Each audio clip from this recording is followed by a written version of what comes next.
welcome to the first podcast ever for the Epic of Dreams podcast. Oh, yes. Right. Yes. So on this podcast, we're going to have two separate types of content.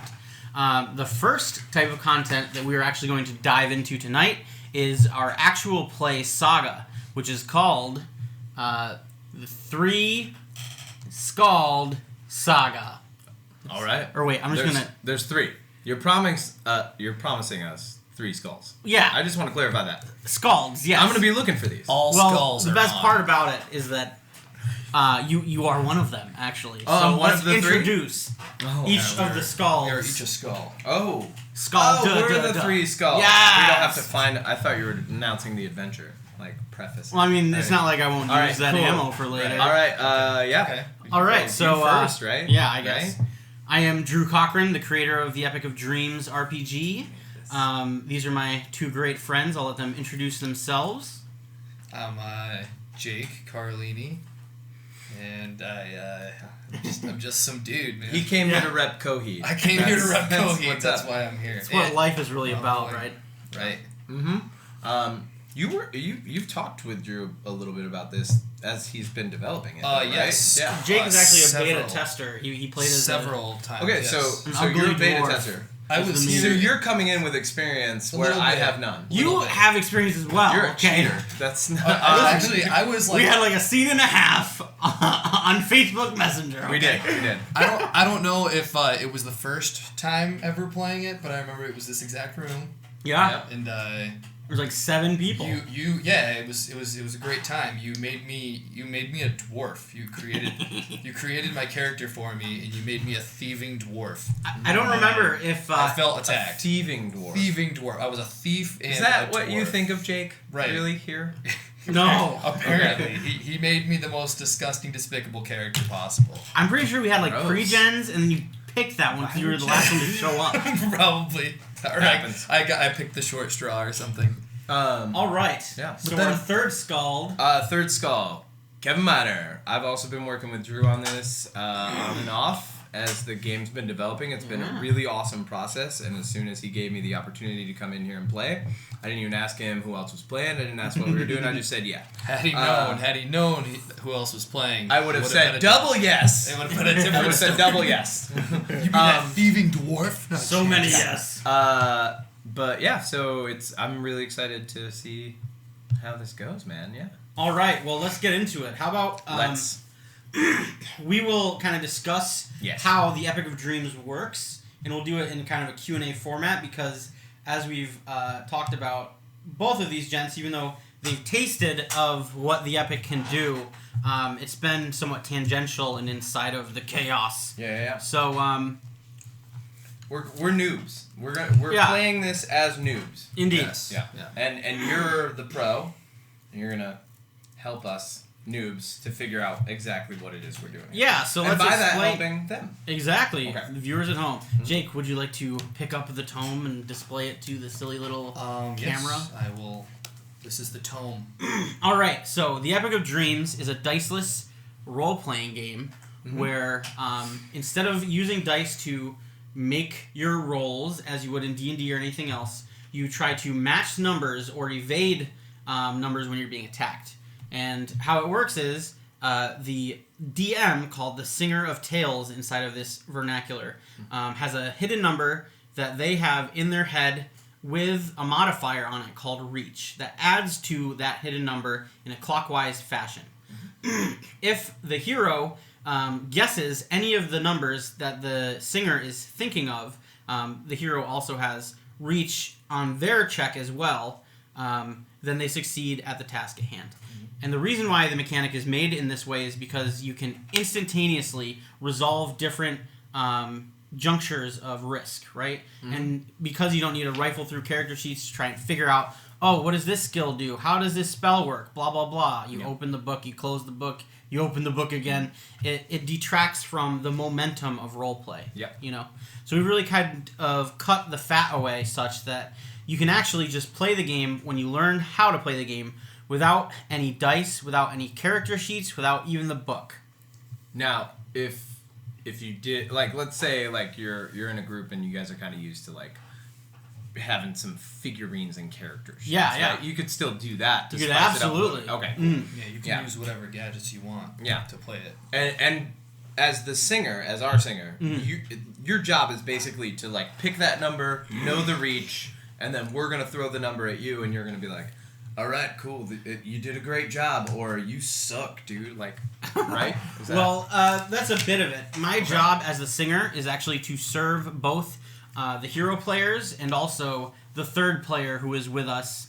That is not, or the fourth player, right? I guess I'm a person too. Well, you could be the third, right? Yes, but I guess I meant the third entity who is with us, which is the Muse. And the Muse is a character that exists outside of the game that directly influences the rules and how the quote-unquote dice fall. Yeah. And yes, the Muse is the characterized rules itself. Okay, so the rule book itself is incarnate is like basically like a god that we're calling the Muse. Yes, you could call it that. It's very much in the Homeric sense.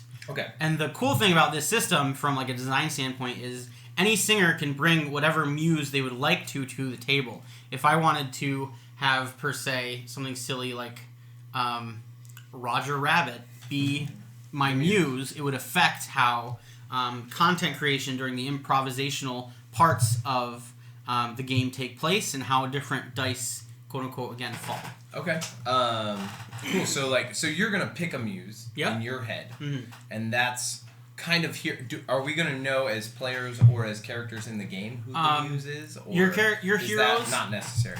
Your heroes in the game will not know who the muse is because it isn't necessary.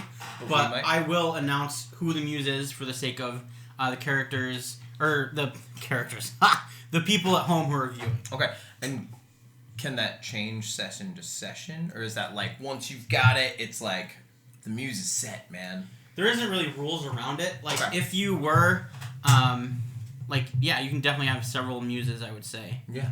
And you could kind of rotate them depending on how you feel, or like combine them. Exactly. Yeah. So the cool thing about it is like, you know how the forever DMs, they're always like, oh, I want to have a PC of my own, you know? Always. So this allows them to kind of I know exactly have that, and then also not do the terrible thing which is known as DM PC, right? Yeah. Yeah. But it's cool too because it affects how the plot changes, and it also affects the tone of the game as it unfolds. Okay.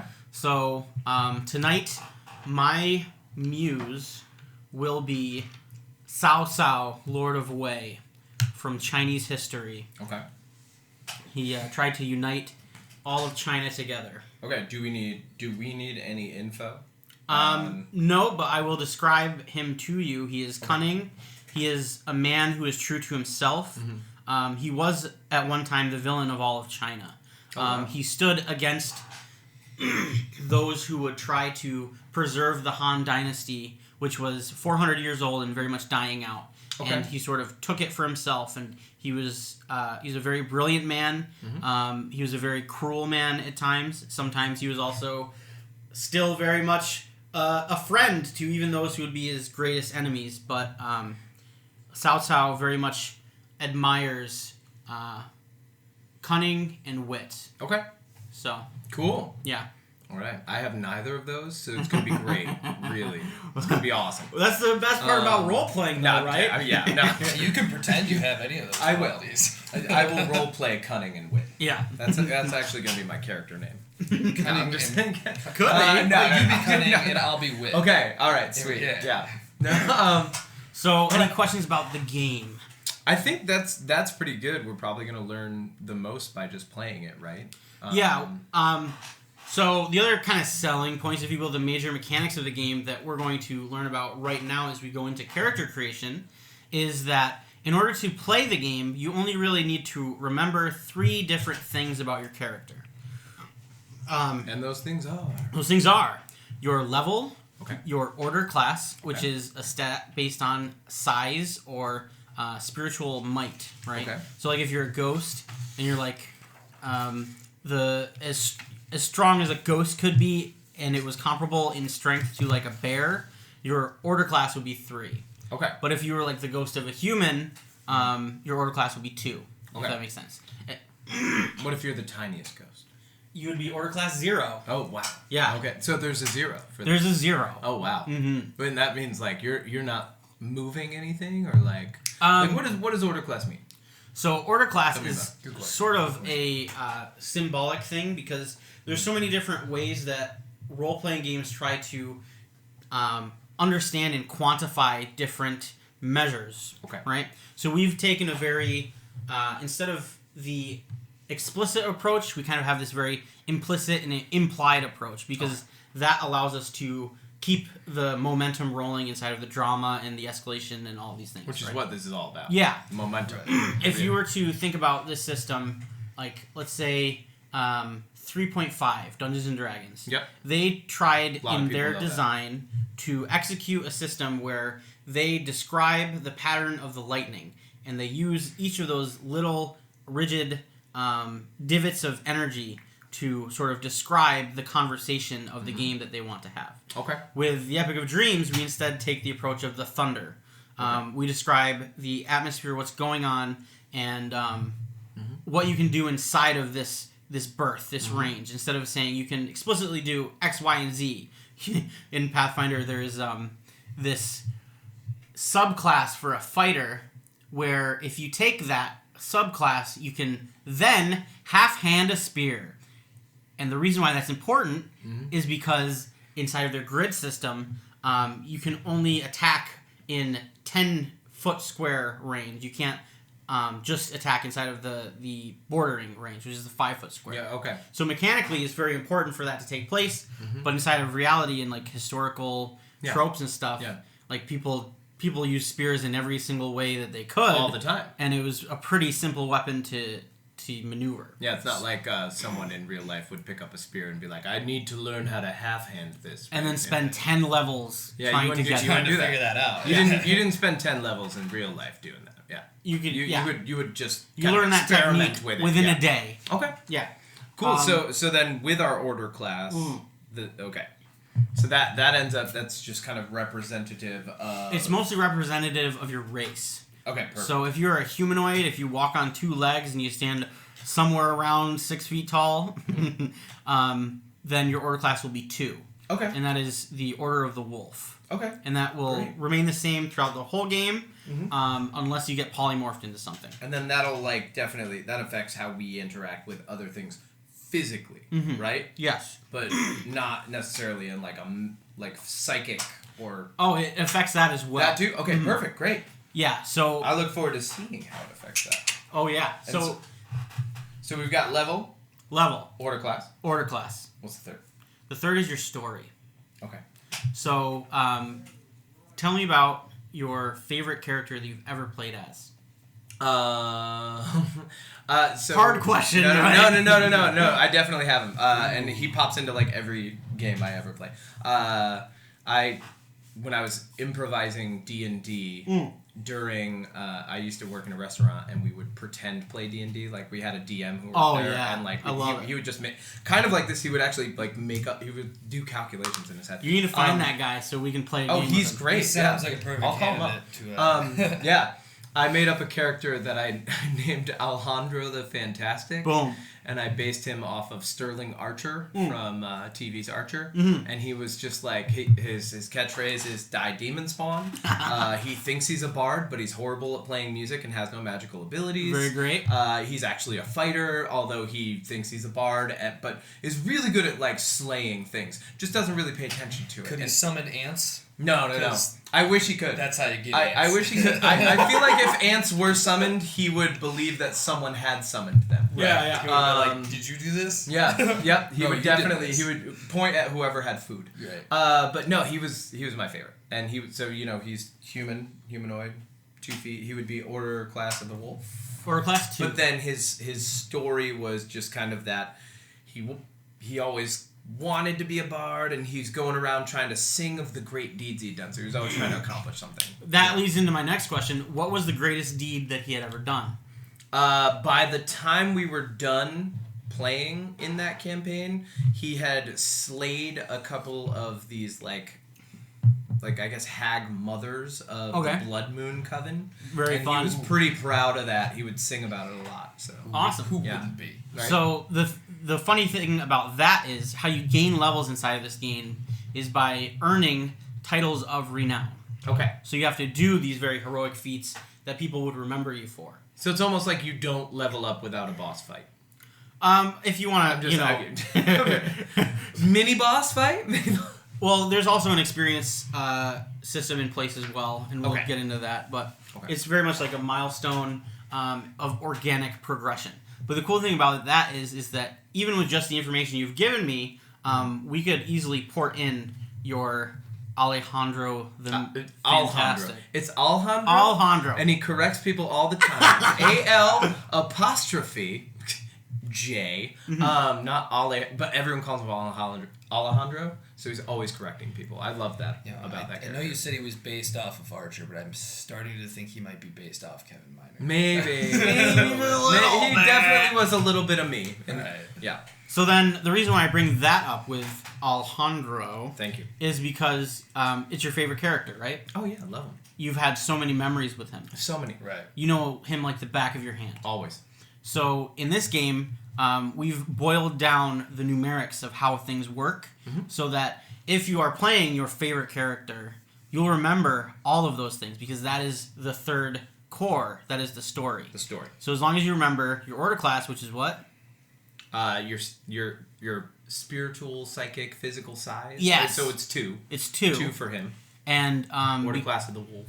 Yes, because you told me of one major deed that he has done. I'll say that he's level 2 because you got to start at level 1. Right off the bat. Yeah. Okay. So then you know that. What's your level? 2. What's your order class? 2. And who are you? Alejandro. That's all you need to play. There you go. Yeah. Wow. It's that easy. I'm also going to be Alejandro. Okay. Twins. Yeah. Cunning and wit. Yeah. Cunning and wit. Do we have any other questions before we get into character creation? I think we're gonna answer all the questions because all my questions are about this sheet. I do have questions, but I'm going to hold them because I know they'll probably be answered shortly. Okay. All right. If they are not answered, then I will yell at you. So awesome. We'll be all set.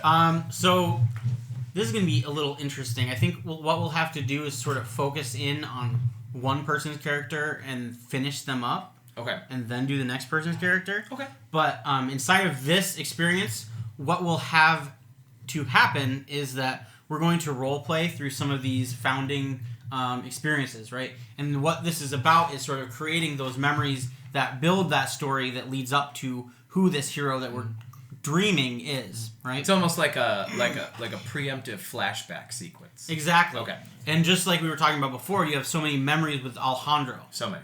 And they're just in your head, and you can draw upon them. And love him. Because of that, you know who he is, and he's with you. Oh, yeah. Right? Yeah. So we're sort of artificially building that up in the session 0. Okay. Yeah. Yeah, great. I think before we create characters, we need to know what kind of a world you have in mind for these characters to be in. That's going to help me. Sure. You know, to make up. Yeah. Because I don't know who I want to be until I know the world around me, right? Indeed. You know? Little nature, little nurture. So, the world that we're playing in is of this setting that we're going to be releasing in probably like 4 years or so. So this is like super deep teaser. Don't tell anybody. Yeah. People listening and watching. Listeners. Don't tell anyone. On the DL. On the DL. Publicly on the DL. Even your grandmother. But you've actually played inside this world before, Kevin Miner. In the actually, chat. both of you have. Yeah. Is this the one we did last time when I was This world's brutal. No, we're not in New York City. Oh, that was in New York City? Yeah. Such how much I know. This world's brutal. Yeah. Yeah. We're playing inside of the world without skies. Okay. That which lays beneath all things. Okay. Its proper name, if it is to be known, which is known by few, is Üaelnosque. Okay. And what this place is sort of this underworld where there are these portals that look like gigantic black eyes that people will fall into from any other world that does have, sky, beauty, some semblance of peace. And these portals sort of trap them in, and these wanderers, as they're called, cannot leave this place. Oh, wow. And there's a vast amount of conflict in ecology and stuff inside of the world. Okay. But the cool thing about it is that it allows us to either have you start as a character who is somewhat of a native, or you can come in as one of these wanderers, and this wanderer can come from any sort of realm that is familiar or desired. So you could play as, Legolas's cousin Melee. Right? Okay. Yeah. Or you could play as Kermit the Frog if you wanted to. Okay. Oh, that's bring him back. That's who I played as last time. Kermit the Frog. I saved Daredevil and Spider-Man. As Kermit the Frog? As Kermit. All right. Okay, so we're in Üaelnosque. What? What's the political climate of Üaelnosque? It's shrouded in mystery at this point. Okay. There are several different monarchs. Okay. And they are fighting against these entities known as the Fathers. And amidst their struggle, there's this third force, and these are called witches. These are daughters of Serapis is her name. Okay. And they are sort of these magical women who are made of confusion and this dubious force, things that like trick fate itself. Okay. So they're very anomalous. Do they have like a physical form? Mm-hmm. Okay, cool. They're very individualized. Okay, cool. Mm-hmm. And I'm not going to ask about them because I assume we'll come across them at some point or another. I mean, if you're we don't want to. If you're unlucky. Oh, we don't want to. Okay. Okay. So where would we be Where would our two characters be starting? What's our geographic point of origin for this story? So, Singer. We could have it start when the both of you just arrive. Yeah, and we could say... I'm down with that if you're down with that. I was thinking that because he said shrouded in mystery, and I figured nothing's more mysterious than a world you fell into. Yeah. Right. If you're down with that. Right, yeah. Oh, dude. Falling from the knot sky is what I'm all about. Yeah. Let's do it. Let's fall. Very good. So, does this mean that you both came from the same world? Do you want to be from the same world? We could be from separate worlds and find each other and use our knowledge from our own worlds. I got an idea. we should be from alternate versions of the same world. Are we the same person? But we don't know. No. Or do you want to be the same person? But different names. It'd be cool. We'll figure it out. If we were completely different because we were alternate universes of each other. Okay, let's create them, and then we'll see if it's matching up. Maybe we'll let Drew decide if we're the same person. But let's create our characters as alternate alternate versions, same world. Yeah. Okay. Right? So like you're in Here's I'll throw this down. Same universe. Same universe. Different dimension. Different dimension. Yeah. Sounds good. Like you're here, I'm here, like one yin and yang, almost. We don't have to be opposites, but we're getting some Kingdom Hearts shit. Yeah, I'm thinking, you pop in, and you're like, whoa, you kind of look like this guy that I know, but with red hair, and I'm like, you kind of look like this guy that I know, but with black hair. Yeah, so let's make it like the sepia filter. What happened? So let's make it interesting-er then. Let's say that each of you has a moment in time where either one of you betrayed the other or one of you did something to the other that you would expect them to have this different reaction towards. But because you were in different timelines, it didn't actually take place. Okay. So then you have these relationship dynamics where you're looking for the resolution of this one thing, but they're completely oblivious to it. Okay. Yeah, so we're both looking for resolution in different ways. Yes. So then... In relation to each other. Mm-hmm. And the cool thing, just like taking it back a second, yeah. A lot of the character creation bit is really just a conversation where I am asking these prompting questions that informs. All right. And then we do the role play vignettes, as it were. Do you want to go first? You want to make your character? Drew can help you, and then I'll... Let's figure out... We're gonna sort of do it together. Okay. Yeah. At first, so we're gonna get the name and your titles down, and then after that, then we'll dive into one person's story, And when we do the roleplay vignettes, whoever is not the active, like, these are your memories, the other player will help me with the NPCs as they are. Mm-hmm. Sound good? Mm-hmm. Yes. Awesome. Okay. Yes. So, what world were both of you from? I want to say Earth. Like, I want to say even not this version. Like, both of us are from alternate versions of Earth that are different than this one, right? Right. But we're from our own versions too. Right. Let's say that we're from Mythic Earth. Okay. Mythic. From an age prior to modernity. Okay.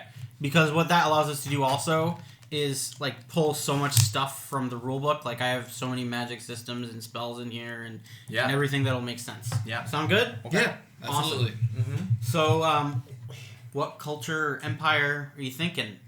You know, what was really fun? The Mongols. I'll go with the Mongols. Yeah. So you don't have to be Mongols. You could be one of the cities where the Mongols invaded, or something like that. But throw me ideas. What do you guys think? I'm thinking I'm gonna go. Here's what I was thinking. I'm gonna go way out there. I'm not even way out there. I'm not even gonna say. I was thinking already, like off the bat, like before I even get a solidified version of what form of Earth I'm from or what type of history it has. Yeah. I'm just gonna like come up with my character as we're prompting this, apart from like where and when. Kind of just like give him the name first and kind of get an idea of who he is, you know? Sure, yeah. Yeah. I feel that. Yeah. So, what is your name? I want to name him Bicam. Bicam? Bicam. Like B-I. B-I. B-I. Yeah.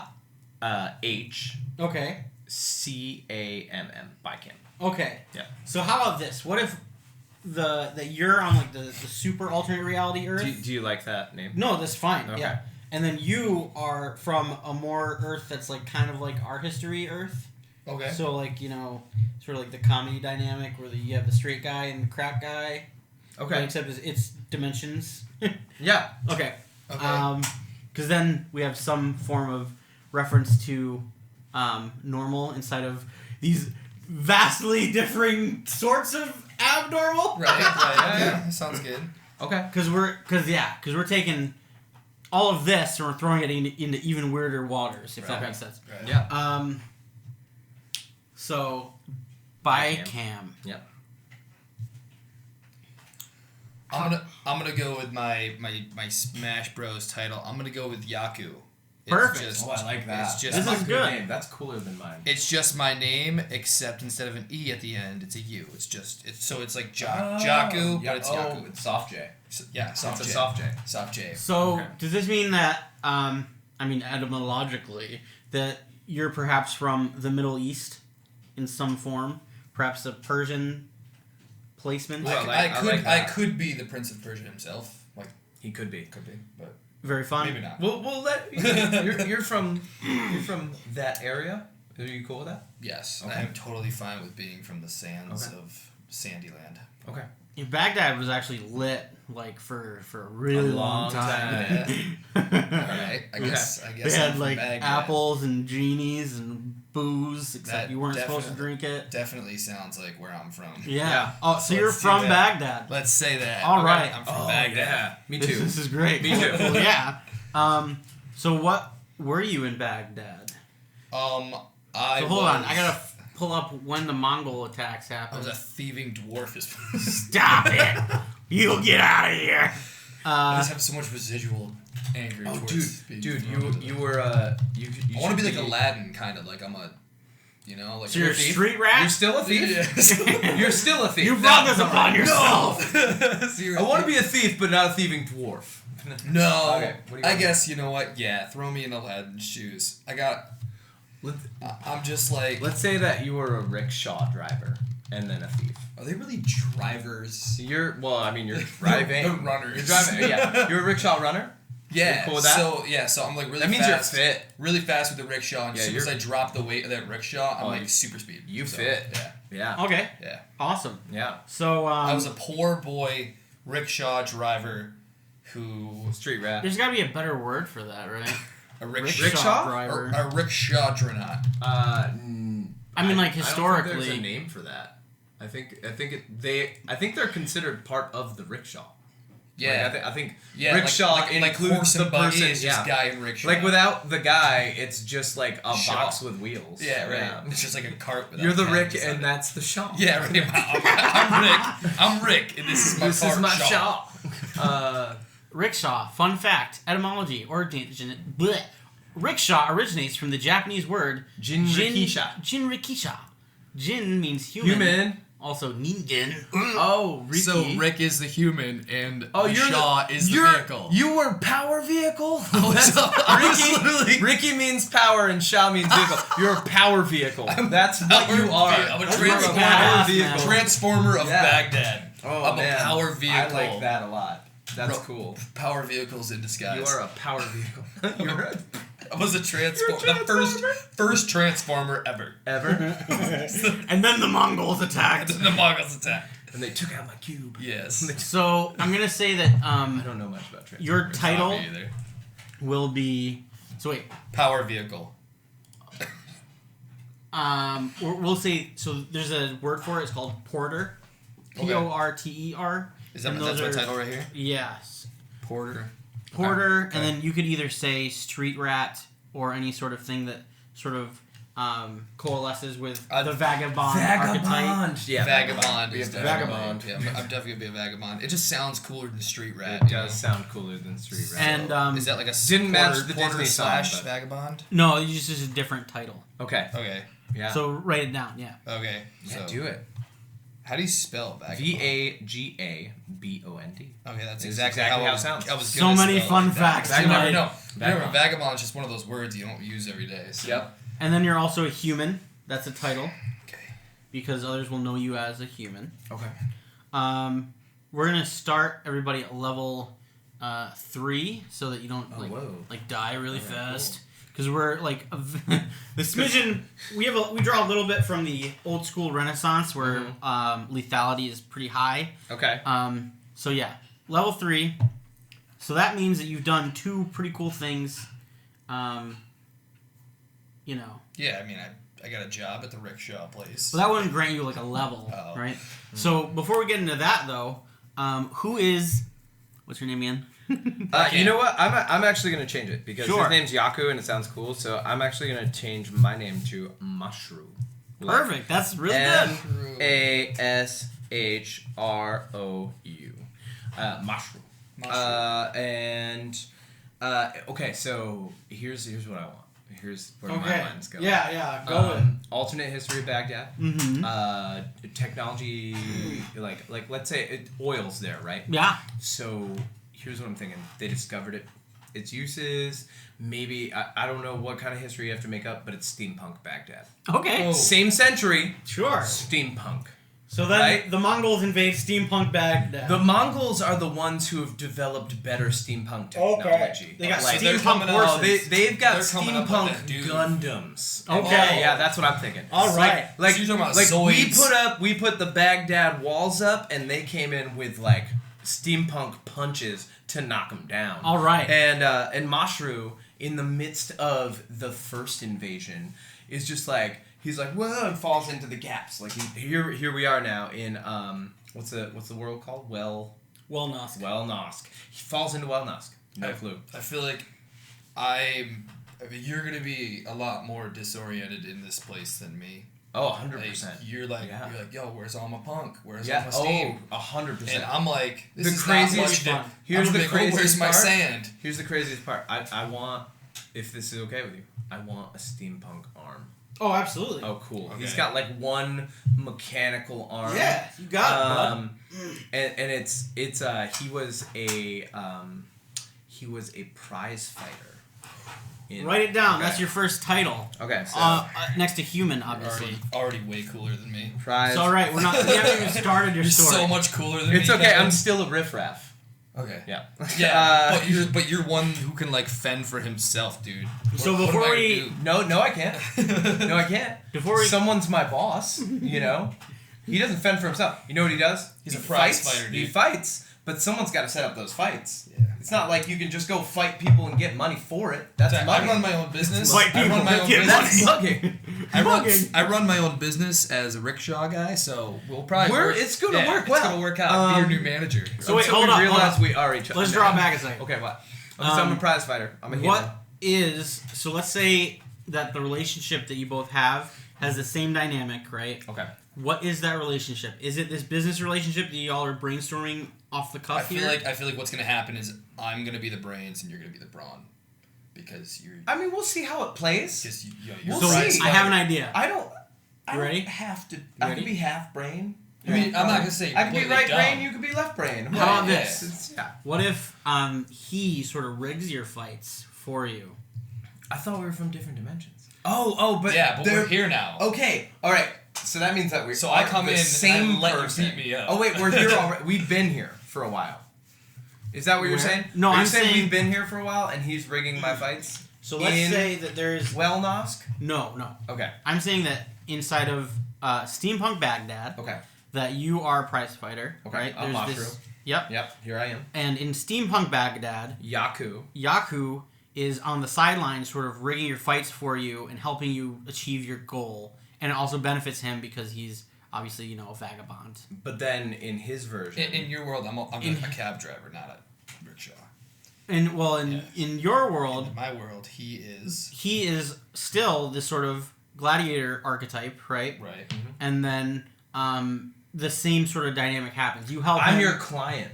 Right. Yeah, you drive me to my fights. Right. but in then your he world. also will do things like poison the food of the guy that you're fighting the day before. I'm a bad man. Whoa, you are a vagabond. Bad man. Yeah. Dude. Yeah, I gotta okay. do what I gotta do to survive. Yeah.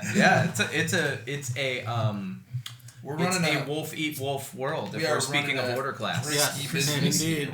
We are definitely running a business. Okay, in both cool. dimensions. Here. Wait, okay, so I want 3 titles. He's got 3 titles. I've got prize fighter and human. What else? Well, am I- these titles are like the same, right? Do I get another? Oh yeah. Does like steampunk cyborg count as a title? I mean, are you human? You're more so I'm human. cyborg. So I'm right cyborg. now we have the premise locked down for you, Okay. and then when we get into your We'll get bit, more titles. yeah, Okay. Okay. because we need to get you to level 3, so you'll get 2 titles of renown. Is our order class 2? Order class is 2. Okay. So order class 3 belongs to the bear. So if you're the size of a bear, which is actually pretty big, or anything similar, like a manticore or an ox, Manticores are even bigger than bears. depends on your mythology. Yeah, okay. Do you think Mashrou is the size of a bear? No. Okay. Because he's a human. Yeah. Yeah. Okay. So He's not like an abnormal human. yeah, because the thing is with order class, He's not a giant. it's a very large gap. He's So not Goliath. Let me just basically, run is what through you're these saying. for you. Okay. Goliath would probably be order class 2. Still? Well, hold on. Let me just run through. So order class 0 is a gnat. Order class 1 is a raven. Okay. Order class 2 is the wolf. Okay. Order class 3 is the bear. The wolves get pretty big. Yes. Yeah. Order class 4 is the elephant. Order class 5 is the whale. Wow. Order class 6 is the seraphim. You can be 6? There's something bigger People than are a going to whale? be that big?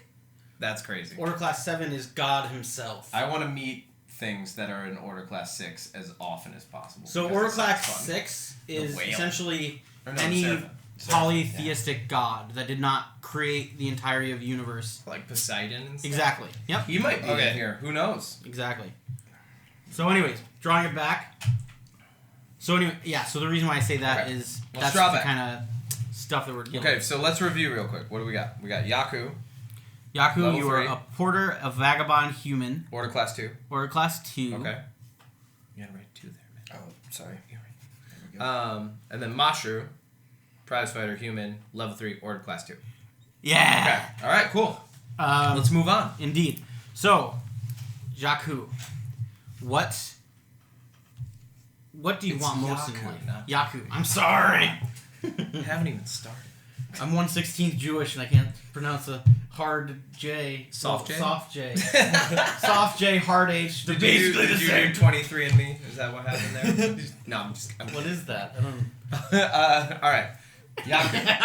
Yeah. Jaku. Let's do it. You could throw one of the little things in there too if you wanted to. Just. Jaku. All right. So, Jaku, tell me Two about Ks. yourself. What? Yeah. Are we doing dreams and ideals? Is that why you're saying? Is this We're just figuring like out more the about story. me? Just Okay. like my backstory a This little is, bit? yeah, It's we're like- gonna delve into things. I would say I want to hear that. I was an orphan. I don't know my parents. Mm-hmm. They dropped me off somewhere. Why did they do that? I will never know. You And sure? That's what I mean. That's Or one you of my think biggest. you'll I think never know. my character does not know. That's one of my dreams. Is I wish to know why. Perfect. Write that down. Meet parents. Solve abandonment issues. That's real. That's a thing. That's a dream. And it would be dope if my parents were gods. But Okay, Peter Quill. MCU, Peter Quill. right. All right. So that's a good one. Do you want me farther? Your parents Hold kicked on. you out of We're gonna riff Üaelnosque and off you of that. fell back in, right? they shot me up, and I was like, It's my destiny. All right. Alrighty. So, All right. What do we got? so you want to find your parents again inside of this bustling city of Baghdad. yes. You're an orphan. Is this where you learned how to, trick people to do what you want, to get what you need? In Baghdad? I made It makes sense. I made some deals in my past with some less than reputable characters. Was this while you were an orphan, or while you were? This is while I was an orphan because I wasn't always there. I left the orphanage. I would imagine that you were also trying to seek out a wanted form of adventure. mentorship, right? Exactly. Like you were looking for a Acceptance. father figure. I left where Or I was mother. living Or mother. because I also thought I could fend for myself. So, the orphanage, was it like run by an imam, or was it part of a mosque? It was an old woman who had 3 older boys of her own, and they were like the older brothers. Awesome. Here's a story. Yeah, I lived with Of an the Arab Brady's. Yeah. And, Oh yeah, yeah. He didn't fit. the broad No. day. He didn't fit. No, because I was there. Wow, with 3 2 boys. families already. You've lost 2 families. It wasn't exactly we haven't a even family. started the game. It wasn't really a family. It was more so just a place to get food because she had That's even more dozens of young children in Okay. the same position. with That her. makes me have a question. Were you resistant? Well, okay. Was she was obviously caring for you children, right? Were you resistant to her affections? Did you have emotional attachments to the children that she was caretaking for? Not so much. Okay. So she was sort of withheld. Perhaps this was her due diligence to Allah, right? To sort of, alms to the kids. That's good. So then you were searching for this way to survive, and you saw that it was a wolfy wolf world. So let's say that you came upon, we'll even just say like a pimp. Well, yes. Okay. Sure. So then this pimp, what was his name? Something Arabic. Jakan. Jakan. Boom. Boom. Is it Jakan or Yakan? I don't care. Jakan. I'll let you guys call He's that got the one. hard jet. Jakan. Okay. So, Yeah, I like that. Yakan. Jakan. Yaku. Dang it, you guys! Is this gonna be a problem? We'll call him No. Mike if we need to. He's just gonna alternate soft and hard J's. We're just gonna have to The deal whole with it. campaign. We're just gonna have to deal with it. Yeah. So, Yakan. Stop it, you guys! It's fine. It's fine. Just go. Keep going. So let's say that he was very smooth-faced, right? Yeah. But he was, even though he was very charming to both men and women, whoever he worked with, he had that kind of allure, right? That obviously helped him inside of his business. His charisma checks were through the roof. Indeed. Yes. He was a very cold and cruel man. But perhaps I thought that was cool. you Hard out thought there that for a pimp. you thought that he was a person that you could model after, Yes. and inside of doing so, you would be able to become strong and not be at the whims of desolation, as it were. Yeah. Yes. Is there any sort of themes you'd like to riff off of that before we dive into the contents of your relationship with Jakan? Jakan. Jakan? It's Jakan. He's Jaku. Okay. Yes. Jakan. Okay. Jaku. Yes. Jaku Jakan. All right. Sounds like a full name. That does sound like a full name. It sounds like a really sweet name. Wait, What if you took on his I took surname? on his name because I thought he was so cool. I and feel wanted like to be my dad. I feel like he's thinking of a theme that he wants you to say. Yes, I feel like you. What you was have the an idea? Of that you want him to. All right, riff so off I of. went from being just one of many children at a place. The woman didn't really. She was just feeding us. That was like her thing. That was her. In a way, it was her being selfless, but also being selfish because she felt as though like she was doing it for them, not for Allah, not for us. Yeah. So she didn't really have any love towards anyone. She was just there to do what she thought she needed to do for. It was fake love. So it was a fake. I was in a fake love. horrible place. I want to get out. I'm on my own. I find this guy. He's Yakan. He's very charming. Yes, he's very brutal. charming. And he runs a And very good business. And I just follow him around everywhere because he is awesome. So because of Jakan being who he is, right? Yes. He obviously became very successful until the powers that be, the caliphs and whatnot, sort of drew attention to him and started approaching him. So obviously you know how The Sopranos works, right? Yes. So let's say it's that kind of a scenario where he burns bright and you are able to become sort of his right-hand man throughout the course of this. Okay. You're still very young, let's say 14. Mm-hmm. He trusts you with his life. You are able to learn how to run a business. You learn how to talk to people. So I think that one of your skills is manipulation, if you want to write it down in here. In here? Ooh. And then also bartering will be another one. Okay. Dude, you got skills already? Jesus.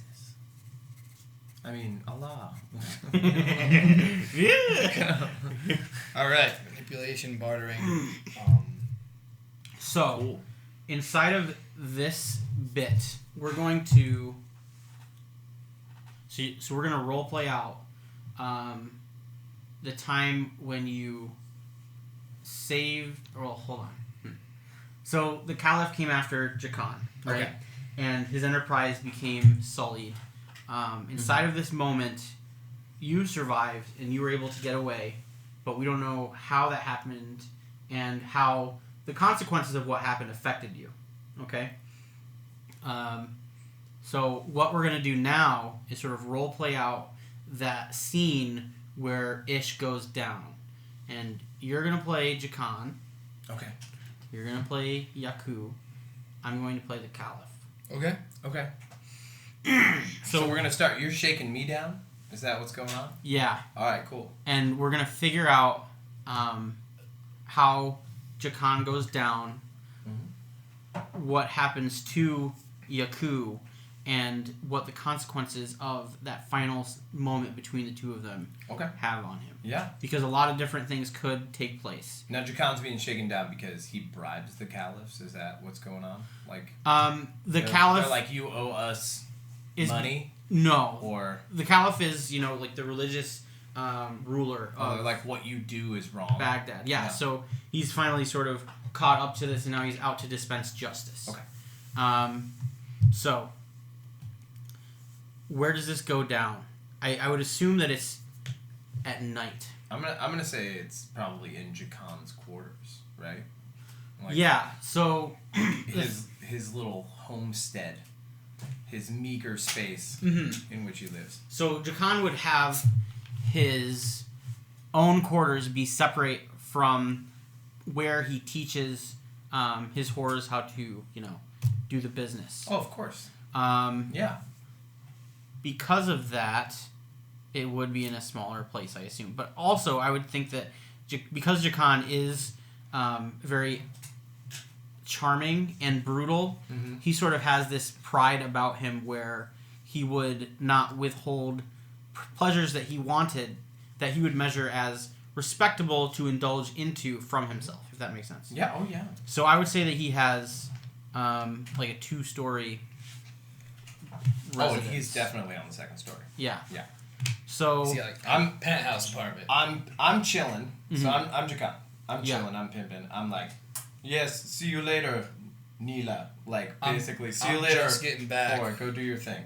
So let's say that you are actually having. We could even. So it was my job as the rickshaw. You're not a rickshaw yet. To drive.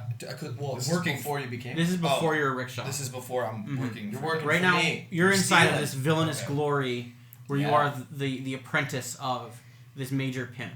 Okay. Yeah. Okay. So So we start out and I'm like, and that's how you turn a trick. Thank you. You're welcome. That's one of many lessons I will be teaching. as the starlit night Can't wait to- reigns above you, and the moon shines brighter than it does on most nights. Yes. The streets are quiet. There are not any messengers coming to and forth. It is almost as it should be. All is where it should be, but it seems too idyllic. Jaku! Yes.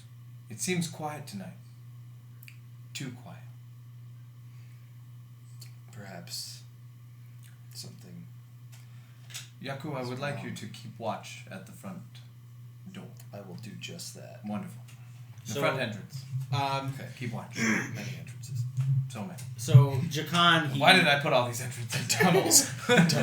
Why are there so many doors? Yeah. You need so many keep, more guards. Keep now. watch at the one. This was a cute bit. Keep watch at the one and only entrance. Okay. Yeah. To this place, which is in the front. Okay. All right. I will be at the front. At the only entrance. Yes. So you leave the luxurious penthouse filled with different cornucopias of raisin cakes and fruits and and different wines that are not supposed to be there because you're in Baghdad. Right. You know, Such you go down. I'm partying hard. As soon as you walk out, I party. Like that's how. You go down the ivory staircase, and the smells of the different spices and incenses from the penthouse leave your nostrils.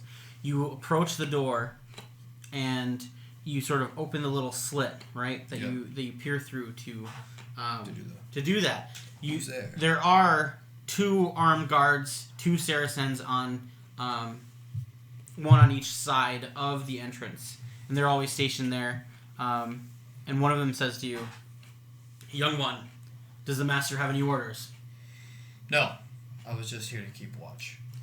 "All is too quaint tonight." That's what he said. He yells down from the balcony. That's what I said. I literally just said that. Yeah. So, outside, there appears, in the night, several robed figures. And in their hands, they have these sackcloth bags. And you see them sort of coming out. And they're in a line, and they sort of are organized, and they're coming from one end of the street all the way to the other end. And it seems like they're going towards the center. Toward you. Well, no, it No? seems like they're going past you. Oh wow. Okay. Yeah. And you see this, and the guards take notice as well. Do you want to make a... I run upstairs and I let my daddy know Okay. that there's some suspicious things happening outside. I knew it. I said. Remember, I said. Yeah, It was I too said- quiet. Yeah. I knew this was what was going to. You sent me downstairs. Yes. They said it was Yes. too Go quiet. back down. And tell them you were right. Make sure those dubious things that are happening are not bad things that are going to happen to us. Okay, so I run down. You run down, and you find that the doors crash open as you are running down the cloth staircase at door. this point, right back. Yeah. Just, Oh yeah, the flap flies open. There's beads going all over the place. Well, I don't know. This is like before this is in the era. I think they have like wooden doors and like latches and all. Well, I mean, that. you certainly do. He You're peered a out richer of guy. cloth got the at money. first, didn't he? Say that again. He peered out of cloth. No, I first, peered though. through the Yeah. I peered through the slide. Okay. Yeah. You're sly. You're Jakan. All right. Cool. Yeah, we Alright, fine. of course we got Yeah. doors. Yeah. Jakan. There's this large shout from several men with scimitars drawn, and they say, "By Allah, tonight your blood will be spilt upon the soil for the sins you've committed." Yeah. Which I do not like whatsoever. And this is like a roaring of the army by the Caliph, right? And these men who are inside of these robes, they reveal their likenesses, and it is the Caliph and his wazir and his several sentries who bear the crest of the Caliphate, right? Mm-hmm. And the guards who were stationed at the door, they say to you, "Run! Take Jakan! Flee this place!" And yeah, what do? I yell to Jakan, Yes! "Yo, let's bust out of this joint." Now? Yes, now. That stuff that you were worried about happening earlier when you said it, it's happening now. Alright, 1 second. I'm just finishing a raisin cake. No time for that. These We are have delicious. to go now. Alright, I'm coming. So Alright, and Jakan where do you runs go down. if So we the, grab the rope. Well, I throw mean, it out there's the window. only the one, So where do you go is my question. way to Jakan. leave. There's a window. There's That's all we a got. window? Dude, I mean, like you've seen Aladdin. Yeah, let's We jump. out the We're windows jumping all out the the window. time. We can Jumping like out the window. find. We jump out the windows. we're jumping out the window. We're landing on those awnings. Are we doing it from the second story? Oh yeah, right out of your bedroom window. Yes. Come out my window, and then I'm gonna announce our escape plan to everyone. Yeah, as Quick! one does. Quick, Jaku! So you come upstairs. Yeah, you grab me. Yep. And you basically Whoa! throw us. Here we out go, the yeah. window. We boom land on the thing. We do the little Yeah. land on our feet, and we are running. We're running. So here's the thing. As this takes place, Yeah. you crash down I'm taking off. onto the awning, the cloth awning, and Jaku or Jakan. Jaku. Oh my That's God, you guys. Jakan. I'm so glad that Jakan is an NPC and he's never coming back after Yeah, this. me too. Never? I'm gonna die. No, I'm right. He's So- always there through me though. What happens is you both fall down, and Jaku falls on top of Jakan. Okay. And as this takes place, the ankle of his right leg My ankle. snaps. Oh! And you let out that same cry. Yep. And there are a vast amount, not like a whole army, you know. Yeah, but there's got to a be good enough to be covert Good of portion of these guards. these shrouded people who are aligned with the Caliph, and they see you and they shout, "By Allah! Tonight your blood will be shed." Does there happen to be Jaku! a rickshaw nearby? And this is where I find my hidden talent of rickshawing, where I throw you in the back and I make the escape. And because it's Baghdad, way back, whatever time period Yeah. we're in, you end up dying of a. Is this what's gonna happen? Well, this is the scene where Dying where- of a broken ankle. where Jakan dies, right? Okay. But I'm doing my best to get you out. You are doing your I best. get us to Okay. safety. So you We actually have look our for a dying rickshaw, conversation. right? You No, run. there's one right there. I'm like, there it is. There isn't though. It's No, it's down not a there. ways. Okay. Oh, I see it. So you gotta sprint down and go and grab it. Yeah. Okay. But the thing is that's this hookah place, and there's several stationed there, and there's a lot of people around. Some of them are already noticing the debacle that's taking place. Okay. Oh yeah. And I'm down on the street. I'm like, oh, Jaku! Yeah. Get quick! So you run down to I the. run down. Figure to the something rickshaw. out! I'm helpless now. I grab that. You see that there are several porters that are at their rickshaws Okay. actively, Mm-hmm. and they see you coming to steal the rickshaw. So They just see you coming. They don't know what you're gonna do though. yeah, they see you coming. Like running. They have an idea. Yeah. They definitely heard you when you cried out in pain. Cunning and wit, man. They're probably rubbernecking. If anything, they're looking at me and I'm like, on the ground. Now, if he's running down, these guards are gonna catch up to me. Like they're gonna get to me by the time he gets to the rickshaw. Yeah. Yeah. So like he turns around and like, what's going on with Jakan? So you are. Well, tell me what you are trying to do. Oh, I'm pleading. I'm like, You're pleading. like, you're not- I swear to Allah, It's only a these broken are. ankle. I'm just preparing these women to be virgins in the afterlife. I don't know what I'm doing. That's kind of racy. I'm sorry. Taking any Like I information you swear possibly I didn't do anything wrong. Yeah. This is why I pay some of the guards to not, because I don't do anything wrong. I just give them money happily. That's why. Yeah. I'm really digging a hole here. Mhm. Yeah, so You're trying to make peace. Yeah. And get out of jail free. Okay. Yeah. So that's the action that you take. You begin to become surrounded by these guards, Yeah, and I'm they are surrounded. upon you as a flood, right? And as they come, you see that each of them is holding these sackcloths that are inside their hands.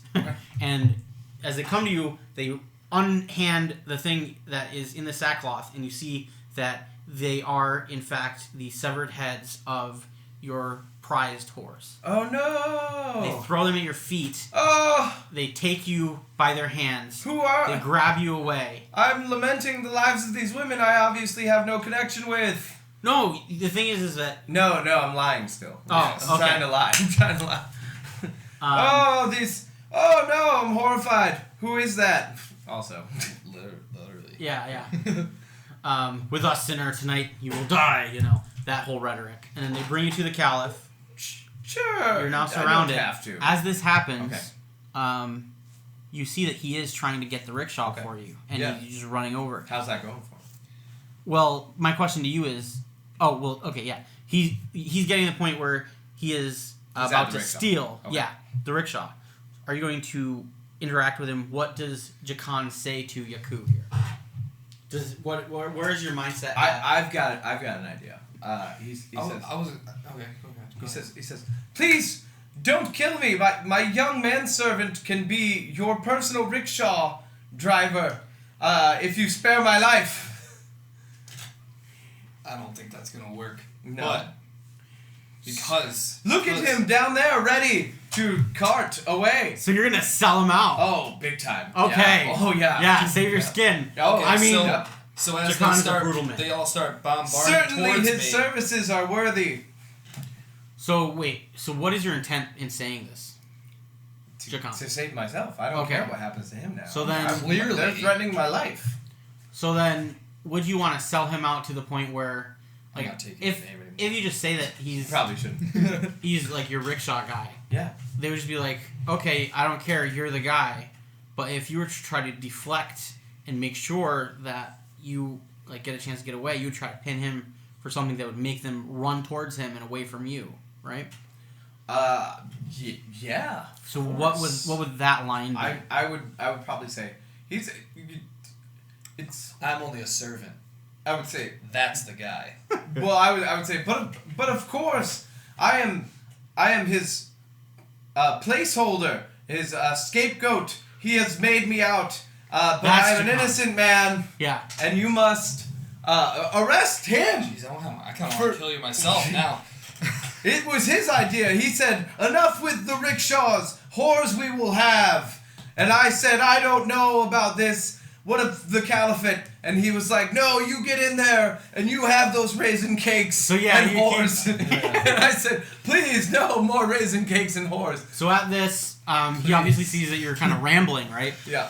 But the caliph, he sends a good fleet. Not like all of them, but perhaps like a fourth. Does he even believe me? Well, just in case. He's the caliphate. Okay. He needs to at least ask me some questions. Yeah, he's going to question you now. Like, you're probably both going to die, right? So, now, you look back, you see that has happened to him. He has called them out. You can't really hear what he's saying. He's being very loud. Yeah. But you see that there are these hooded men, and then you also were able to see that they're throwing down the heads of these women onto the dirt, and they're out for blood. And I'm still saying I don't know who they are. But you pointing at you. You do see that he's pointing at you. Yeah. Yeah. You don't know what he said. Oh, Yeah, I you got can't hear me I down got the a street. feeling. I have a feeling. Yeah. Oh, cool. Intuition. That's a new skill. Or discernment, rather. That's probably better. Discernment? No, intuition is better. Intuition. Yeah. You gained a skill from me lying. You're welcome. Yeah, I mean, like, hey, I don't. That's the second lesson I will teach you. I don't care if you are my best friend. If I see a headless whore on the ground, or the head of a whore on the ground, and someone pointing at me, you're out. I'm pretty sure you're trying to sell me out. Yeah. So now you've seen that happen. What is your reaction? I say, screw the rickshaw. I'm gonna keep going. So you book it. I booked it. All right. And that is where we will end this vignette. Okay, great. Yeah. Therefore... Wait, I thought I'd die. I want... How you die. You get beheaded in front of the city. Right No. there. Oh. No, they took you. They're going to cut out your tongue or something, maim you so you can't get away. I want to say that his last request was a raisin cake because that sounds delicious. So. Yeah, but justice was served for a law. He tried to order a whore as well, but they were like, nah, dude, just the raisin cake. Yeah, right. So this was a forming moment in your younger life, right? I hate that guy. Yeah. That bastard. So you were betrayed by the only father figure that you had. For the third time. 3 families now.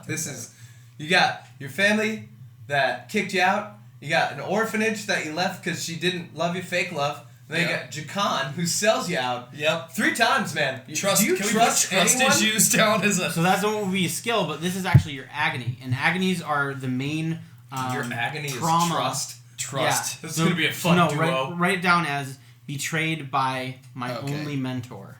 Oh, yeah. And you'll also get the title of orphan. Yeah. Oh, you get the orphan title? And, well, the thing is, mechanically... That's a title? Yeah. He's got so much stuff now. Well, dude, we just did like a huge backstory. I know. That's a lot. We just had a lot of story. That's a good amount. What else do we need? So this will actually be... Your agony will be one of the levels that you gain. You'll say survived Jaku. That's my title? Yes. Okay. That's your title of renown. Okay. Even though I'm so tired. That douche. Survived Jaku. I'm just gonna spell. You can write it with a Y if you want to. It's already written with an A. He's dead anyway. It doesn't All matter. right, so check this out. So agonies, what they are is they are one of the major story stats, right? Is this like your weakness, basically? Yeah, it's like your weakness. Okay. So your flaws are your inherent character flaws, and those are sort of the symptoms of the root of the agony that happens to you, right? Okay. Yeah.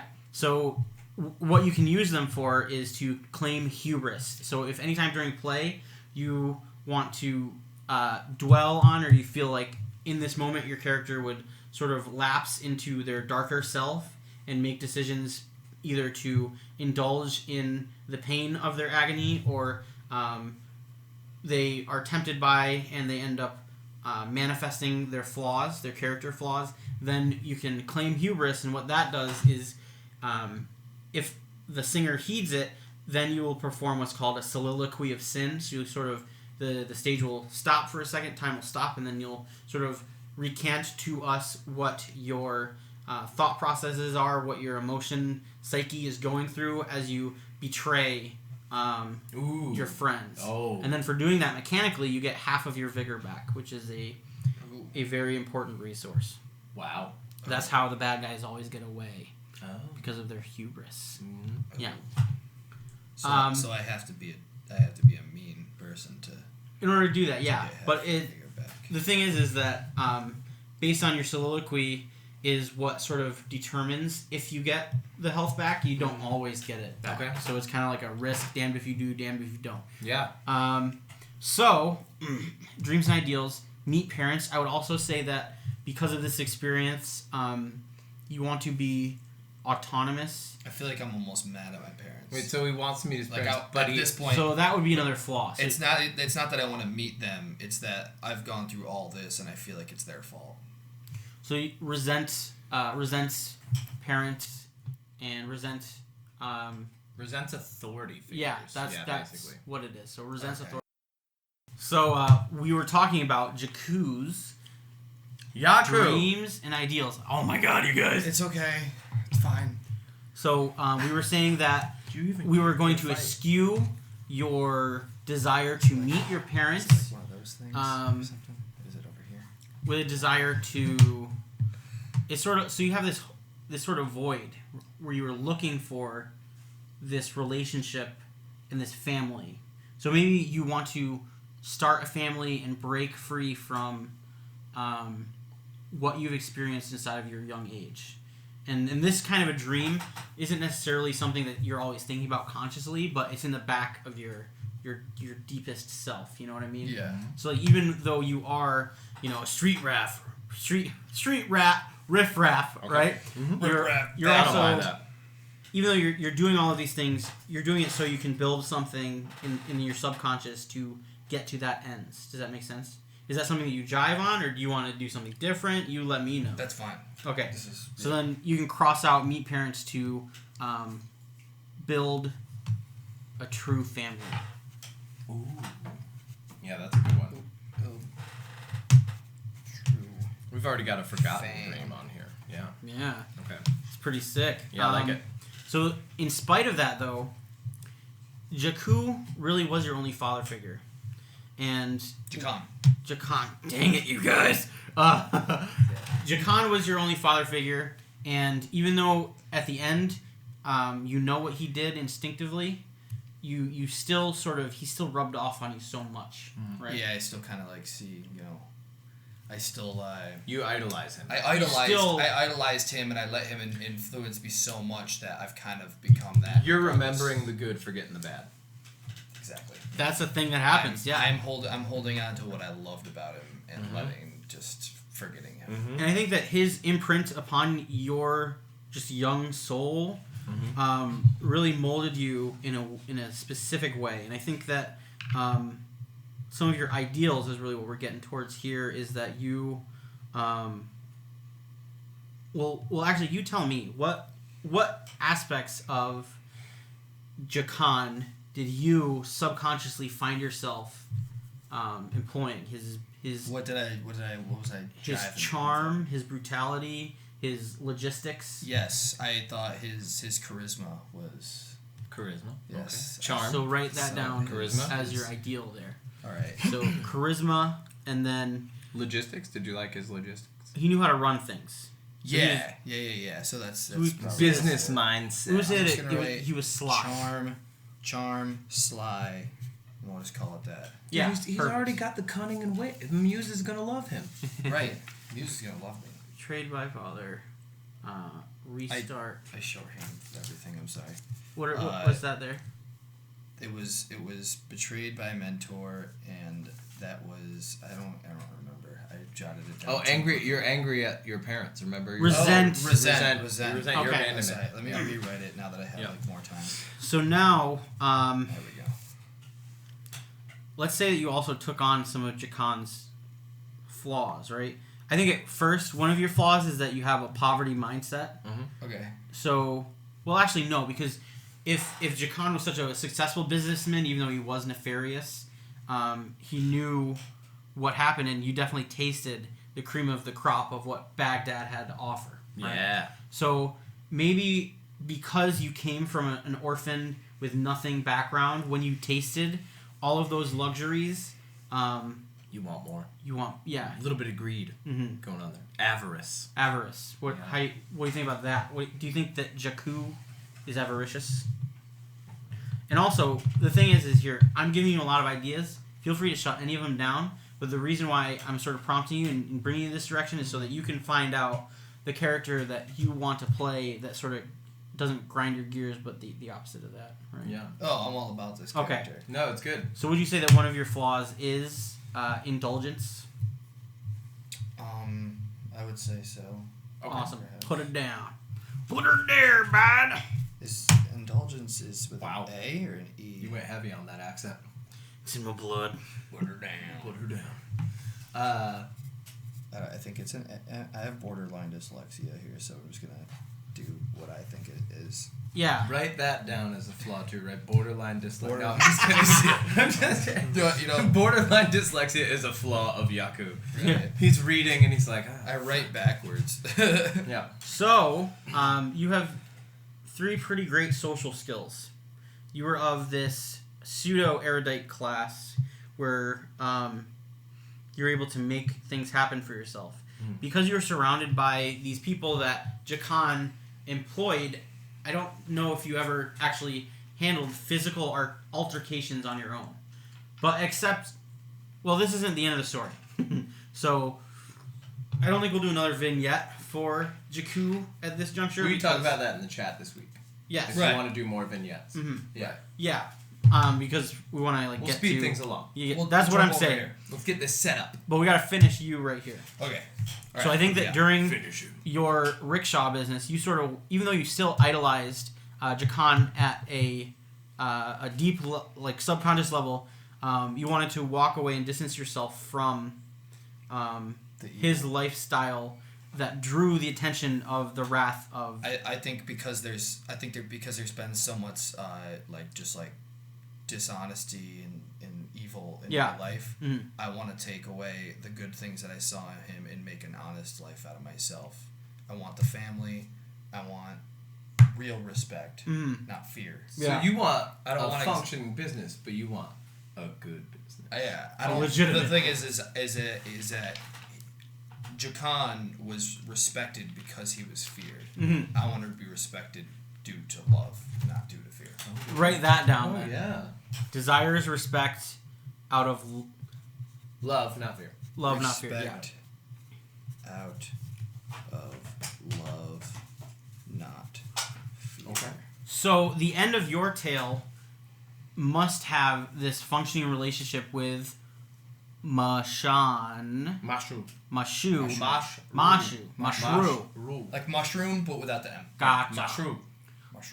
Where you end up doing these dirty deeds for him because it benefits you either fiscally or in some other way that is fiscal. Perhaps even because you're a prize fighter, you're sort of indwelt in this other underworld niche of business. Oh, yeah. You are also able to indulge in those same things that he used to. I bet on myself to win.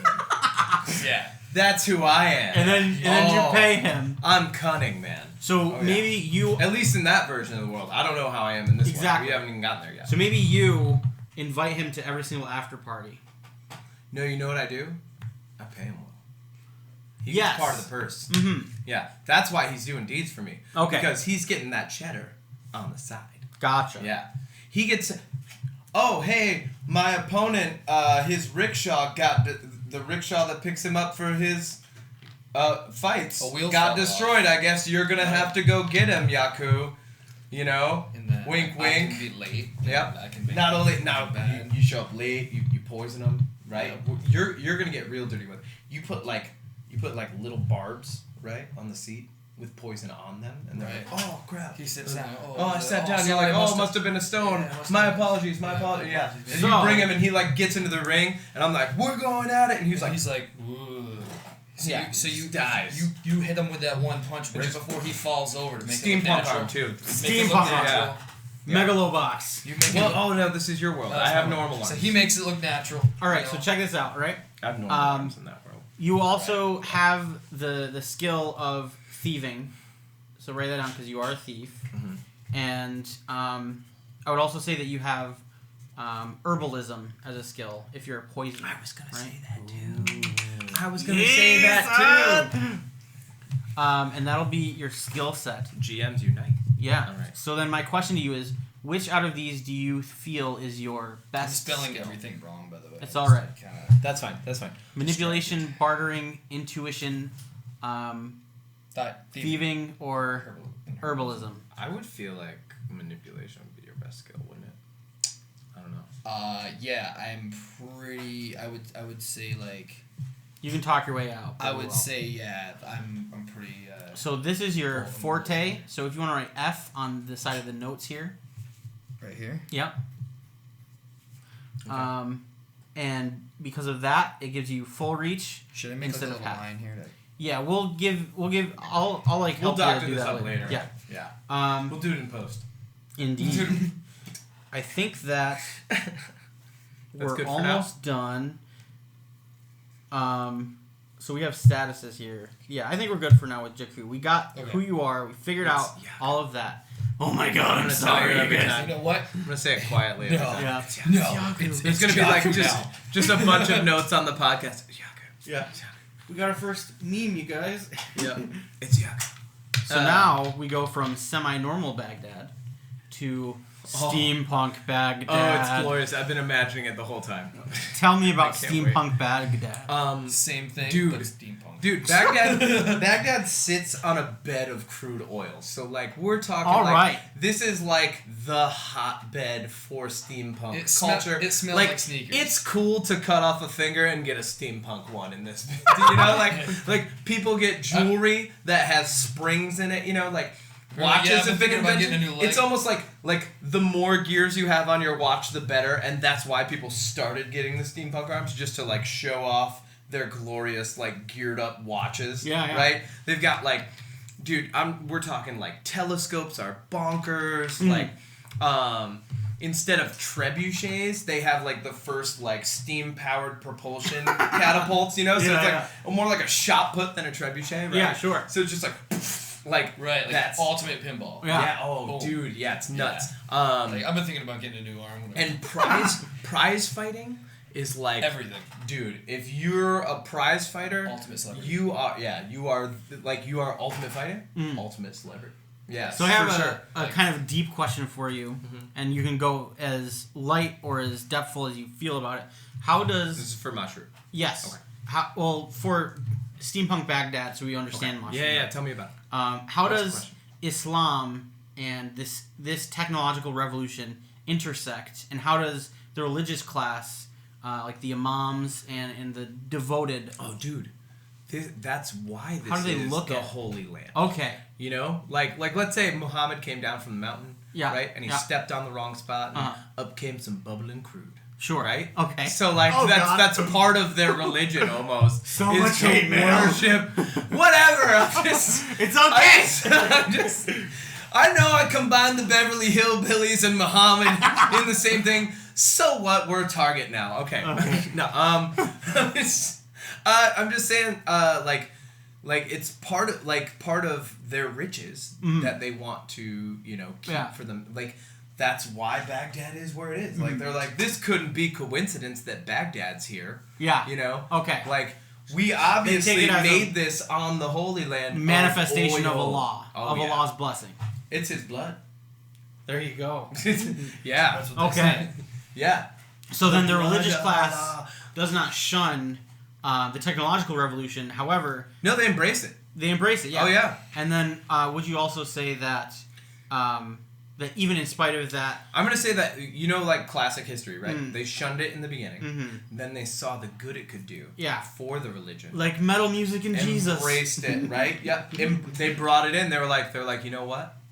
You can do Allah's doing a lot through you guys. You know? They're like, he's giving. Look at all these blessings that we now have because of this steampunk. So then, I have this cool idea that just popped in my head, and I'm gonna run it by you. Yeah. So what if either the name of your mechanical arm or the guy who made your mechanical arm, his like street name is the Jinn? I love it. Okay. Cool. Yeah. And that might change. No. Everybody's talking about the Jinn. The Jinn is a highly respected surgeon. So that's his nickname because he basically grants you like bionic wishes, his right? real name's Jaku. Right? And like a Jinn, like if you get doctored up by this guy, you're sacrificing something of yourself. So it's very much like a Jinn. So that's why they call him the Jinn. So I went to him because I knew that I needed that upper hand. In prize so fighting. Another thing, drawing on like 1001 Nights, right? Yeah. So a lot of the Jinni, in there are like these really brutal figures who put up ultimatums to people. Is like, you did this to me, you're gonna die. I'm gonna kill your family. Right? Oh yeah. That kind of stuff. And I think that for this, let's say, very highly respected, highly sought after. Steampunk magician designer, as it were. Yeah. He only works with people who can like survive a gauntlet or something like that. Ooh, you have to prove yourself. I had to survive the gauntlet to get the gauntlet. Yes. You had to prove yourself. So that will be your first title of renown. Survived the Jinn's gauntlet. Okay. All right, basically, cool. it's like an American Idol. You have to like prove yourself to become, I love it. Fighter. I love it, honestly. Yeah. So, what was the last phase of the gauntlet? What was the climax of the death? Oh, dude. So when you get to the end, like the whole way, you're fighting like tooth and nail, right? You're actually fighting people who have the ability to fight you back. You have to. It's always win by death, right? Yeah. Oh, because it's a prize fight. Yeah. There's nothing more prize than having your life at the end of it. So it's always win by death. when you get to the final phase, he's tied up a loved one, and you have to kill them.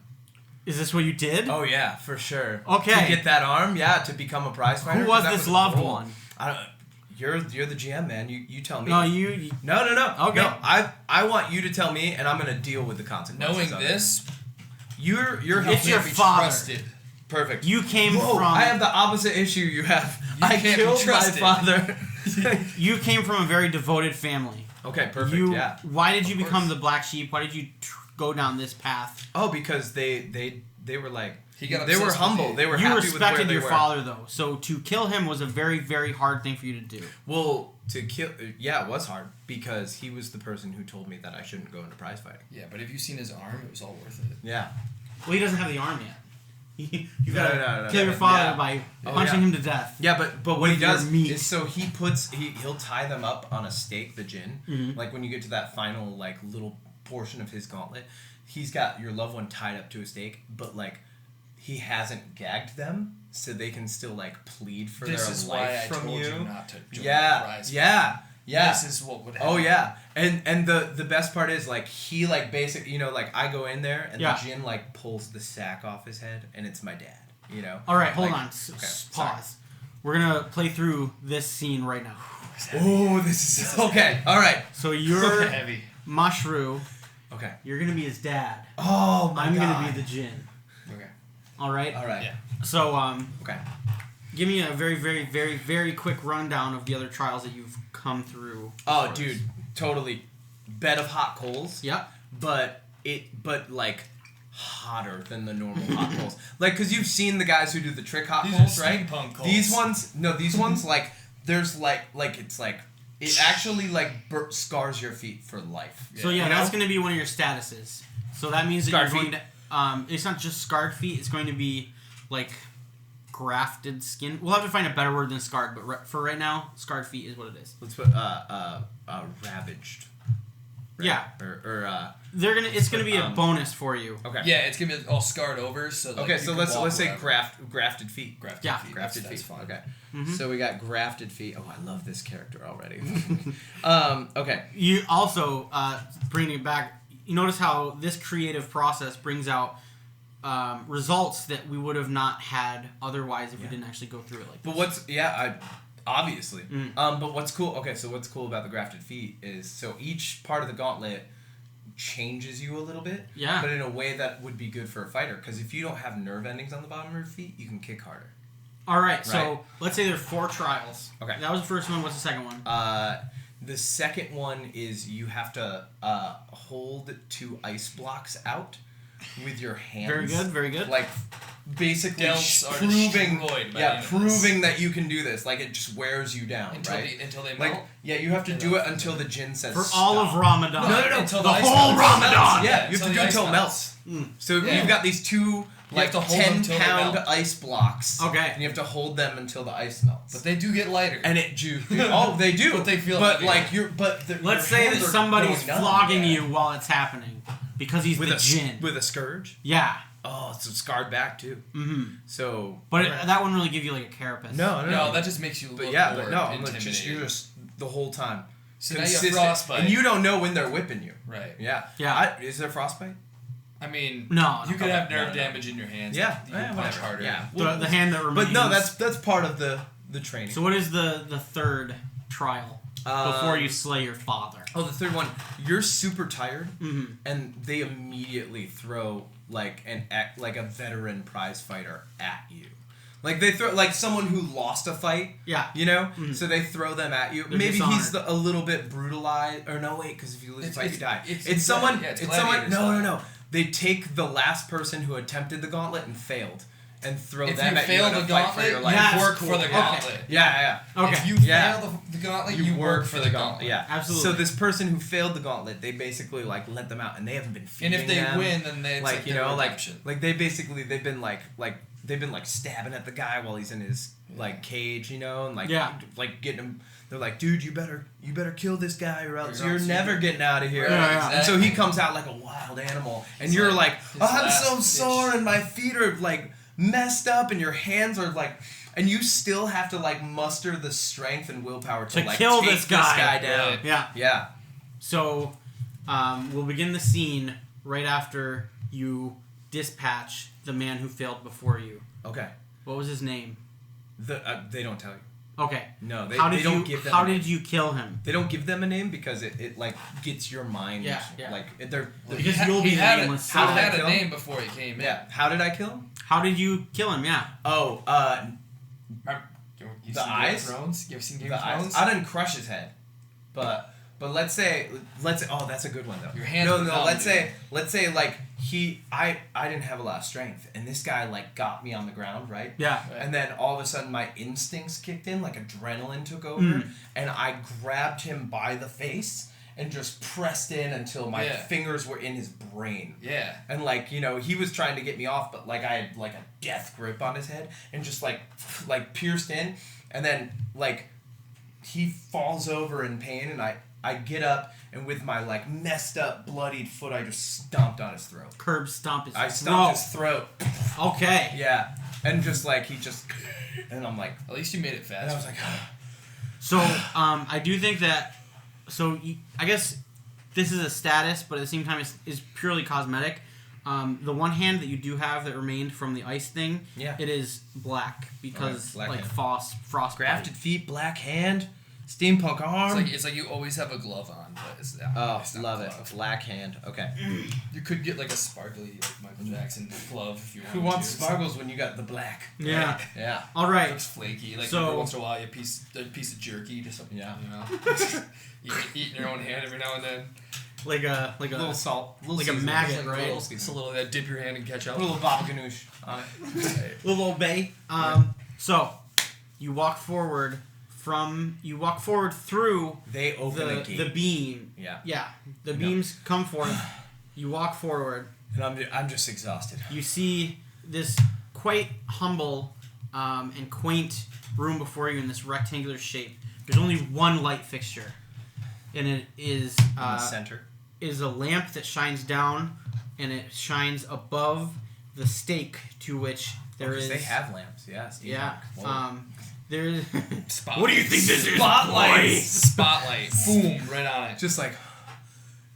So I would stumble in, and I think as Mashrou, I would be like, Jin, what is this? this is your baptism, whelp. You reached your final trial. If you can accomplish what only the soulless may, you will have access to my greatest treasures. Either way, your soul is rendered unto me. What must I do? He rips off the veil of the person that is. I'm your dad now. He rips Could that off. be our first meme? I'm your dad now. I'm your dad now. All right, sorry. I'm your dad I'm now. your dad. I'm your dad now. I'm your dad now. Like, All right. whenever you wear a backwards hat, you're the dad now. Mask is off. I'm your dad now. All right. Okay. My son, this is what I warned you about. What is this? Except I'm crying way more. What? Yeah. What do I have to do? Have you not heard the rumors? Are you spineless? How could one with such a soft mind bear my wealth? What? Destroy him. Destroy him. You can turn back now. I mean, you can't. You'll end up fighting the next guy. You have no choice. Your soul is mine. Destroy him. No, destroy him. I'm gonna say like this is where like Mashrou, he kind of like he kneels down and he looks at his like black hand and he's like bleeding and sweating, and he like that other guy was choking him and he's sore and he's just like, and like he can tell like how serious both of the people are. Yeah. And Mashrou gets up and he looks at the Jin's like standing by his dad, right? He's standing right next to him. He looks at the Jin, and he gets up and he walks all the way up to the Jin, and he's like face to face with him, and so his dad's like right next to him. Yeah, right? yeah. And like as he's face to face with him, he like reaches out and he grabs his dad's neck with like the one arm, and even though it's like so sore and messed up, he just takes his head, and he starts bending it backwards until the neck snaps. Like he's just staring the Jinn down. Okay. Yeah. Because he just can't. Like he's crying though. Like he's like. Yep. And just. So, okay, that's happening. What are your last words to your son as he kills you? Like bending your neck back. Like, you know what's gonna happen. This is your son who you love. Do you curse He went him? down Do you curse him? No, I don't curse you because you're my son and I love you.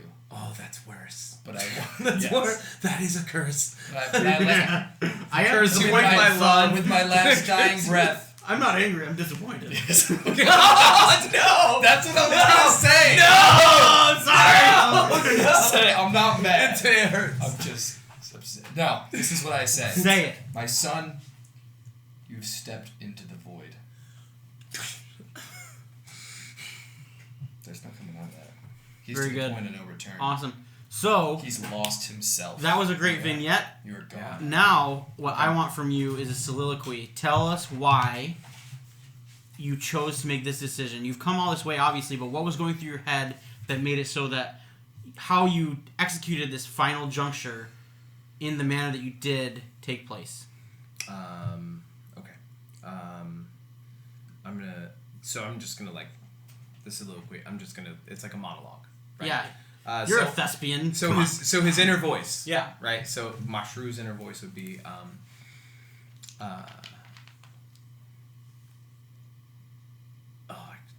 this is a tough one. I think he would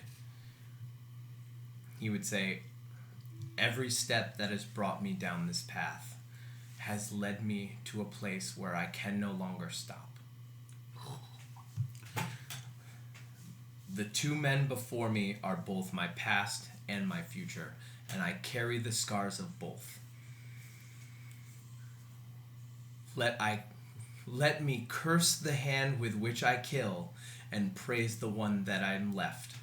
So you cut the hand. You cut the hand off that you killed your father with. You know it. That's what I was going for. In attempts. Oh yeah! As soon as he does that, yes. In attempts to get rid of that guilt, you cut it off. Oh, because he can't handle it. But there Shakespearean, is no getting rid of baby. it. We're Oh. Shakespearean. Oh, He's yeah. like out foul spot, but that spot's his whole hand. It's Yeah. just- that's where the arm comes from. He's just like, he can't handle this hand and this arm. Like it's almost like when he says the void, it's almost like it doesn't even exist anymore anyway. To him, like he lost the thing that took away his past. Your nerves so that have he been could so have dead his into future. it. Yeah. Oh, love it. So, Okay.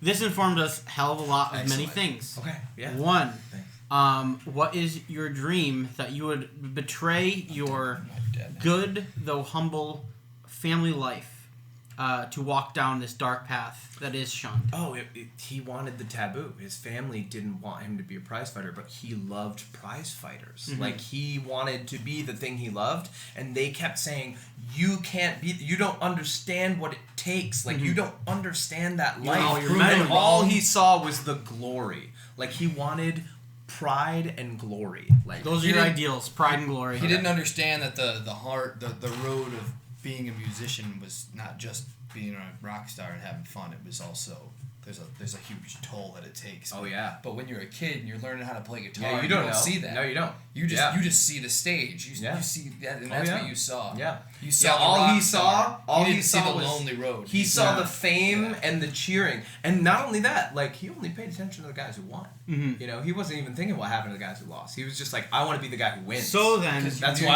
I want to win. would you say that you are idealistic to a fault? Oh yeah. So that is one of your flaws. Okay. That's in the next segment. Oh yeah. Oops. I'm making that a dream. Perhaps dangerous. Idealistic to a fault. Dangerously confident. Would Yes, you say that that's dangerously confident. another flaw? Oh, yeah. Okay. Like, when I claim hubris, I'm literally claiming hubris. Yeah. So then, if pride and glory are your ideals, what would the statement of your soul's dream be if it were to vocalize? What's that? Like, what is your Martin Luther King dream as Mashrou? Oh, Mashrou's dream is to be the best prize fighter. He is to be he sees the guys who win, and all he sees is himself in every guy who won. Even if the guy who won the previous week lost the next week, he didn't pay attention to him. He was just like, I'm that guy. I'm the guy who wins. Like, so then, would you say that instead of simply... He wants to be a champion. That's his dream. His dream is he's the champion. To become the champion. Queen said, we are the champions. Mashrou said, I am the champion. So write that down as your dream, to become the only champion. To become champion supreme. Idolizes Freddie Mercury. Champion supreme. There you go. To become champion supreme. Then, I would say that one of your flaws isn't simply just dangerous confidence, but rather it is, in fact, megalomania. Okay. Oh, yeah. Oh, yeah. Okay, so I'm just going to replace pride with hubris with megalomania. Okay. So we just went through a very visceral vignette, right? Would you say that is your core agony, or was the shunning of your initial dream and desire of your beloved? I think his core agony is fear of the void that his father mentioned. Like the thing like when his dad said that, he was both like, I'm never going to be in that void. And that's why, like, part of the reason he's like, nope, I'm getting rid of it. Like, because he's like, I'm never going to be there. Awesome. I'm going to be at the top. Awesome. The void is the bottom. He was never scared of losing. Yeah. Until then. Yeah. So then, he thinks... Write down cursed losing's by not an father, running from the void, or something that, if you have something that rings better to you. Okay. We just have to remember it so that we can, use it. And what's really awesome about this, too, is that when you enter Üaelnosque, the portal by which you enter is, in fact, a void. So... No! Yeah! Oh, That's no! Make for a really it's going to be a nightmare for him. interesting scene. Oh, God. So, that's really great. Yeah. So, this means that... we got some skills. Yeah, I would say that you can either have martial art or underhand as your... What's underhand? Underhand Tell me is what essentially that is. brawling, School of Hard Knocks, bar fights. Underhand. Okay. Underhand. Yeah. That's how he became such a good champion. It makes a lot of sense. Yeah, in Steampunk Baghdad, he wasn't like, he's not like the glorious fighter, although he takes the glory by winning. He was a dirty fighter. Awesome. Oh yeah. So then that is definitely your best skill. Okay. Right. So put F. There, right? Yeah. Okay. So, what drove you to employ a poisoner to rig your games? If you were the best around, perhaps you lost a match, right? Oh, that's no. If you lose, you die. Okay. He eventually got to the point where he was like, you know what? In order to keep this going, I'm gonna have to start rigging these. Like he saw, it was a necessity. he saw the people coming up, and he saw that they had taken note of like his steampunk arm. You had way too many close calls. They were getting doctored up too. Like they were getting ready to come. Yeah, I've had close. I had a close call. Calls. That's what it was. I had a close call. I kept getting closer and closer, and the window kept getting smaller and smaller. What was the name of the fighter who you almost lost the match? Jakan. No, Jakan. No. That would actually be a pretty good twist. He went by the name Prush Khalifa. Write that down. Okay. Nearly lost. Where? This is your title. Nearly lost to Prush Khalifa. Okay. Nearly lost to Prush. Okay. Okay. And then your first title is Survive the Gauntlet of the Jinn. Okay. So that brings you to level 3. Okay. Now, what other skills would you have developed throughout this process? Theatrics. You gotta perform for the crowd. As a showman. After you win, And one thing that he would do is, he would definitely make a show of winning. And, some of the opponents, like, if the opponent had a name, like, that was associated with having, like, a strong foot, he'd, like, remove a foot and throw it into the crowd, Yeah, awesome. Crazy. Yeah. So then put down theatrics. Okay. Also, I think you would also have the flaw of being brutal. Okay. Brutality? Yes. Okay. Because gore is literally a part of your job. Oh, yeah. Like it doesn't phase you. Yeah, brutality is... Yeah, he'll sometimes not think about it and go a little too This will far. also give you 1 point of grit. Oh, all right. Cool. And that's kind of a You got a grit point. damage reduction thing when you become wounded that makes it so that you don't just die. Ooh, I like that. Let's say that you have one more skill on you. Okay. You can also buy more if you would like to add further blemishes to your Let's character. give him one more. What do you guys think that a prize fighter would have as a skill? Well, we've delved down the prize fighter Is theme there quite a skills bit. so far? Intimidation. Okay, that works. Intimidation. Sure. Yep. But I guess what I would like to know is more about your family life and the values that they instilled in you, and like maybe the trade that your father did, or maybe there was something along the way that you picked up that didn't leave with the void, right? As you cut off the orb. His family, so opposite of his, super tight knit. Yeah. Yeah, companionship was next to godliness for them. Okay. You know, being there for the everyday people, being there for the Everything people that who are I've your always family, wanted. being there for your family. That was what they instilled in him, was like being there for your family. And he never thought that becoming a prize fighter meant killing a family member. So write down family as a part of one of your ideals. Oh wow, we both have family as an ideal. Great. So tell me. So we're almost done. Yep. The only thing we really have left is your inventory. You obviously have this souped up mechanical arm. Yep, mechanical arm. Tell me about that arm. It's a heavy weapon, so you write down heavy next to it. I would imagine it's kind of like the Jaws of Life, but like as an arm, just like like super hydraulic.